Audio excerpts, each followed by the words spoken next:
வாங்க. இதுதான் பொன்னாங்கண்ணி. இது பொன்னாங்கண்ணிங்க. இது பொன்னாங்கண்ணி பறித்து வச்சுருக்கேங்க. இது பொன்னாங்கண்ணியோட தண்டுங்க. முக்கியமாக நான் இந்த தண்டு பற்றி தான் சொல்ல போகிறேங்க. இந்த தண்டை நீங்கள் இடித்து கொதிக்க வச்சுக்கோங்க. கொதிக்க வச்சு வடிகட்டிக்கோங்க. வடிகட்டி முருங்கைக்கீரைக்கு சொன்ன மாதிரியே தான் உங்களுக்கு தேவைப்படுற தண்ணியை எடுத்து நீங்கள் சூப்பாக குடிச்சிக்கலாம். அது கூட கொஞ்சம் சீரகம், கொஞ்சம் மிளகுத்தூள் போட்டு கொஞ்சம் உங்களுக்கு தேவையான அளவு உப்பு போட்டு குடிச்சிக்கோங்க.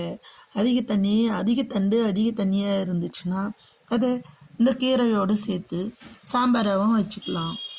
இன்னும் அதிகமாக இருந்தாலும் நீங்கள் சூப்பாகவும் குடிச்சிக்கலாம், குழம்புக்கும் ஊற்றிக்கலாங்க. மேலும் இந்த தண்ணியிலேயே நீங்கள் பொரியலும் பண்ணிக்கலாங்க. நமக்கு இரட்டிப்பு சக்தி கிடைக்குங்க.